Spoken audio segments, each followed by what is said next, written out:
lebih membutuhkan kondisi pasien yang jauh lebih stabil.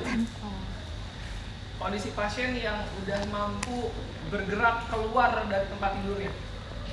Kalau pasien yang belum mampu bergerak keluar dari tempat tidurnya, kita posisikan kayak gini aja yang paling gampang. Terus kemudian balik lagi ke slide yang tadi, Pak.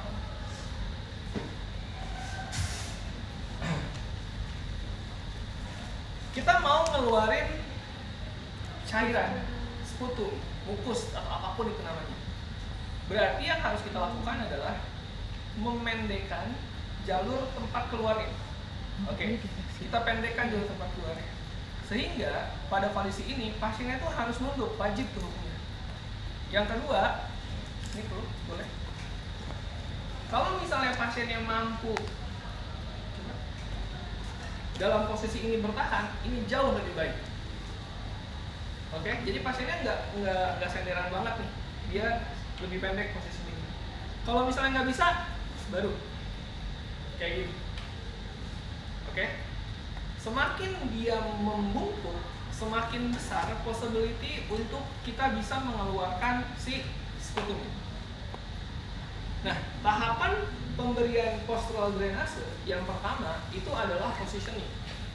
Ini positioning. Yang kedua, kita berikan perkusi. Perkusinya dalam bentuk clapping. Setelah clapping, kita berikan vibrasi. Setelah kita berikan vibrasi, terus kemudian kita bisa langsung minta pasien untuk melakukan batuk efektif. Ya. Nah, bisa nggak langsung ke batuk efektif?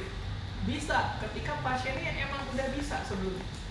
Tapi kalau misalnya pasiennya nggak bisa gimana? Ya kita minta pasiennya batuk aja. Makanya tadi saya bilang latihan batuk efektif itu diberikan di awal sebelum melakukan positioning. Ya, jadi asumsinya sekarang pasiennya udah bisa batuk efektif. Oke, gitu ya.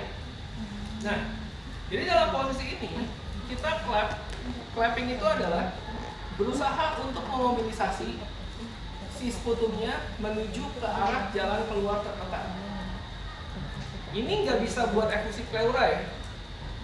Kenapa? Karena cairannya di luar. Yes, cairannya di luar saluran pernapasan. Jadi sputum retention yang dikeluarkan dengan postural drainase itu hanya untuk cairan yang ada di saluran pernapasan. Oke? Efusi pleura nggak bisa, terus kemudian apalagi pneumothorax, apalagi karena bukan cairan di sana.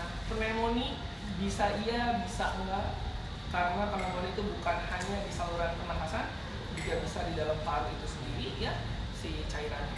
Oke, intinya yang bisa dimobilisasi dengan ini hanya cairan yang ada di saluran pernapasan. Nah, kita lakukan clapping. Clapping tahu ya? Udah familiar ya? Clapping. Clapping itu kayak mangkok.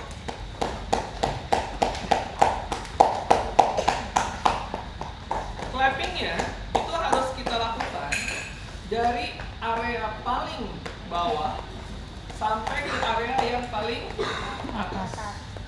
Jadi jalan ke atas, jalan dari bawah ke atas. Kalau misalnya bilateral gimana sisi kiri dan kanan? Tentukan satu tempat yang paling banyak terlebih dahulu. Karena clapping nggak akan efektif kalau misalnya kita lakukan di dua sisi. Oke? Ini dalam kondisi ini asumsinya yang kiri yang mau saya kejar. Oke? Jadi pada saat kita clapping, ya balik.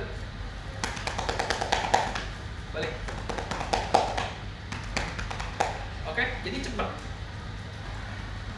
Kalau misalnya kalian terlalu flat, sakit di pasiennya. Oke, jadi pastikan bentuk mangkuknya itu betul. Jadi nanti bentuknya kayak gitu. Continuous. Kalau nggak bisa, bikin 1 sampai atas, balik ke bawah, balik lagi. Gitu. Oke. Setelah itu, setelah clapping, minta pasien tarik nafas. Tarik nafas. Ketika dia ekspirasi, berikan vibration. Vibration itu kontraksi isometrik ischio-radialis. Jadi harus fleksi elbow 90 derajat. Berasa? Getarannya? Lagi. Tarik nafas. Tiup. Tarik nafas.